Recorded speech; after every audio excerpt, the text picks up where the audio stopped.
திறப்பிலே 5 நிமிடங்கள். கிறிஸ்துவுக்குள் மிகவும் பிரியமான என் அன்பு சகோதர சகோதரிகளே, திறப்பிலே 5 நிமிடங்கள் என்கிற இந்த ஜெப நேரத்தில் என் அன்பு சகோதர சகோதரிகள் உங்கள் அனைவரோடு கூட இணைந்து ஜெபிக்க கர்த்தர் பாராட்டின கிருபைக்காக ஆண்டவருக்கு நன்றி செலுத்துகிறேன். இன்றைக்கும் ஒரு முக்கியமான காரியத்திற்காக நாம் ஜெபிக்க இருக்கிறோம். ஈரான், இஸ்ரேல் மற்றும் அமெரிக்கா ஆகிய நாடுகளுக்கு இடையிலான போரானது 14வது நாளாக நீடித்து வருகிறதாக கூறப்படுகிறது.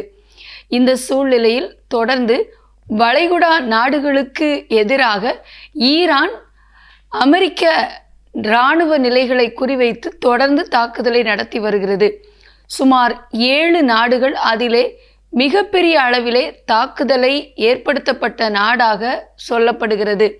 குறிப்பாக கத்தார், குவைத், ஏமன், இன்னும் சவுதி அரேபியா போன்ற நாடுகள் இந்த தாக்குதலுக்கு உட்படுத்தப்பட்டுள்ளன. இந்த தாக்குதலினாலே மிகப்பெரிய அளவிலே இந்த தேசங்களிலே பொருளாதார பாதிப்பும் ஏற்பட்டிருக்கிறது. குறிப்பாக இந்த 7 வளைகுடா நாடுகளிலும் சுமார் 11 லட்சம் கோடி அளவுக்கு இழப்பு ஏற்பட்டிருப்பதாக கூறப்படுகிறது. இந்திய பணத்தினுடைய மதிப்பு என்று பார்க்கும் பொழுது 11 லட்சம் கோடி. அதே இது அவர்களுடைய கணக்கின்படி பார்க்கும் பொழுது $120 பில்லியன் என்று கூறப்படுகிறது. ஆகவே மிகப்பெரிய அளவிலே ஒரு பொருளாதார பாதிப்பு ஏற்பட்டு இருக்கிறது. அது மட்டுமல்லாமல் 20% அதிகமான கச்சா எண்ணெய் போக்குவரத்தானது உலக அளவிலே இந்த ஹார்முஸ் ஜலசந்தி வழியாக கடந்து செல்ல வேண்டியது இருப்பதினாலே அது மூடப்பட்டிருப்பதும் ஒரு மிகப்பெரிய பாதிப்பாக பார்க்கப்பட்டு தற்போது எரிபொருளுடைய விலையானது உச்சத்திலே பல நாடுகளிலே அது ஏற்றம் கண்டிருக்கிறது. அதனால் பொருளாதார வீழ்ச்சி உண்டாகி அத்தியாவசிய பொருட்களுடைய விலையும் அது அதிகமாகி இருக்கிறது. மட்டுமல்ல, உரங்கள் போன்ற முக்கிய பொருட்கள் வருவதும் தேசங்களிலே தடை செய்யப்பட்டு அந்தந்த தேசங்களுக்கு செல்ல வேண்டியது தடை செய்யப்பட்டிருக்கிறது. இந்தியாவை சேர்ந்த சுமார் 1 கோடி பேர் வளைகுடா நாடுகளில் இருக்கிறார்கள் என்பது குறிப்பிடத்தக்க ஒரு காரியம். அவர்களில் இதுவரையிலும் 1.5 லட்சம் பேர் மீட்கப்பட்டிருக்கிறார்கள் என்று கூறப்படுகிறது. மத்திய அரசு இதற்கு அதிக முக்கிய நடவடிக்கை எடுத்து சுமார் 280 விமானங்களை அனுப்பி அதன் மூலமாக அவர்களை மீட்டு வந்திருக்கிறது. இதனால் சுமார் 1.5 லட்சம் பேர் இதுவரையிலும் பத்திரமாக மீட்கப்பட்டிருக்கிறார்கள். தொடர்ந்து மீதமுள்ள பேரையும் மீட்க நடவடிக்கை எடுக்கப்பட்டு வருகிறது. ஆகவே என் அன்பு தேவனுடைய பிள்ளைகளே, வெளி தேசங்களிலே குறிப்பாக வளைகுடா நாடுகளில் வசிக்கிற இந்தியர்கள் அவருடைய குடும்பங்களின் பாதுகாப்புக்காகவும் தொடர்ந்து ஜெபிப்போம். அவர்களுடைய அச்சமான சூழ்நிலை மாற தேசங்களுக்கிடையிலே ஒரு நல்ல சமாதான சூழ்நிலை உண்டாக நாம் ஜெபிக்க வேண்டும். மட்டுமல்ல, தொடர்ந்து நம்முடைய இந்திய தேசத்திலே பொருளாதார பாதிப்பு உண்டாகாமல் இருக்கவும் நாம் ஜெபிக்க வேண்டும்.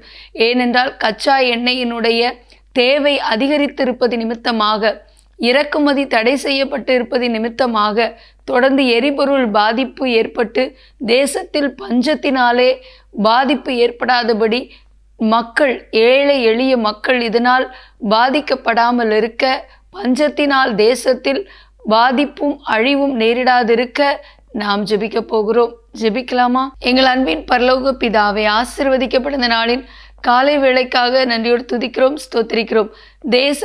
தேசங்களில் ஆண்டவரே அதிகரித்து வருகிற பலவிதமான யுத்தங்களின் செய்திகளையும் நாங்கள் தொடர்ந்து கேள்விப்பட்டு வருகிறோம். தற்போது ஈரான், அமெரிக்கா, இஸ்ரேலுக்கு இடையிலே நடைபெற்று கொண்டிருக்கிற போரினாலே ஆண்டவரை வளைகுடா நாடுகள் ஒரு மிகப்பெரிய பொருளாதார பாதிப்பை அடைந்திருக்கிறது என்றும் அதனால் 11 லட்சம் கோடி இழப்பு ஏற்பட்டிருக்கிறது என்பதை அறிந்து பாரத்தோடு ஜெபிக்கிறோம். இன்னொரு பக்கத்திலே ஈரானிலே 1348 பேர் இதுவரை உயிரிழந்திருக்கிறார்கள் என்றும் கூறப்படுகிறதப்பா. தொடர்ந்து நிலவி வருகிற இந்த அசாதாரண சூழ்நிலை மாறணும் அப்பா.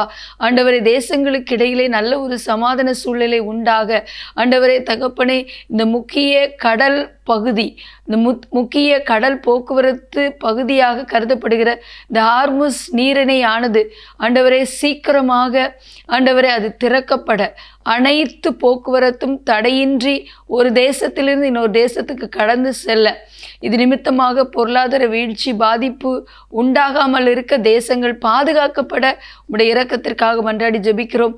வெளி தேசங்களில் வாழும் இந்தியர்கள் பாதுகாக்கப்படணும். குறிப்பாக வளைகுடா நாடுகளில் இருக்கிற இந்தியர்கள் பாதுகாக்கப்பட ஜெபிக்கிறோம்.